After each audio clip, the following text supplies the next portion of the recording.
नमस्कार, आपका स्वागत है सनातन विजडम भगवत गीता में। आज हम प्रारंभ करते हैं श्रीमद् भगवत गीता के प्रथम अध्याय अर्जुन विषाद योग का द्वितीय श्लोक। संजय उवाच दृष्ट्वा तु पाण्डवानीकं व्यूढं दुर्योधनस्तदा आचार्यम उपसंगम्य राजा वचनमब्रवीत्। संजय कहते हैं, जब दुर्योधन ने देखा कि पांडवों की सेना पूरी तरह से सुव्यवस्थित और युद्ध के लिए तैयार खड़ी है, तब उसी क्षण वह अपने गुरु द्रोणाचार्य के पास गया और उनसे बात करने लगा। यहाँ पांडवों की शक्ति नहीं बल्कि उनका अनुशासन और धर्म दुर्योधन को डरा रहा है। दुर्योधन राजा होते हुए भी निर्णय नहीं ले पा रहा, इसलिए गुरु के पास जाता है। यह श्लोक दिखाता है कि अधर्म पर खड़ा व्यक्ति सामने से शक्तिशाली दिखे पर भीतर से डरा होता है।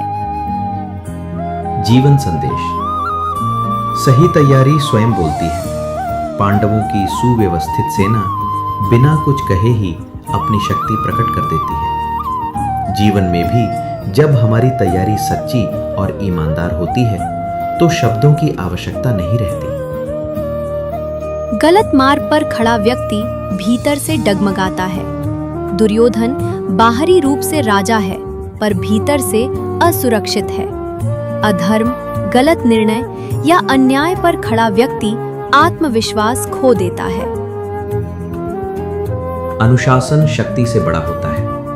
केवल संख्या या ताकत नहीं, बल्कि व्यवस्था और अनुशासन ही वास्तविक बल है। जीवन में बिखरी हुई क्षमता संगठित क्षमता से कमजोर होती है। डर का पहला संकेत है दूसरों की मजबूती से विचलित होना।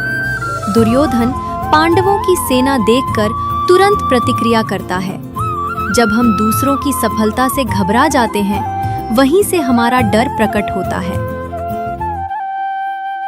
नेतृत्व में आत्मबल आवश्यक है। संकट के समय सच्चा नेता स्थिर रहता है। जो हर परिस्थिति में दूसरों पर निर्भर हो, वह नेतृत्व नहीं कर सकता। धर्म के साथ खड़ा व्यक्ति शांत होता है। पांडव शांत हैं, सुव्यवस्थित हैं।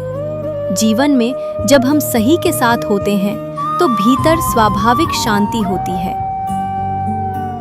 सारा, जो सही मार्ग पर होता है उसे दिखावा नहीं करना पड़ता, और जो गलत मार्ग पर होता है वह दूसरों के मजबूती से डरने लगता है।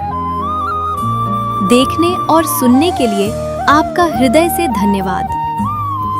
सनातन विजडम भगवत गीता।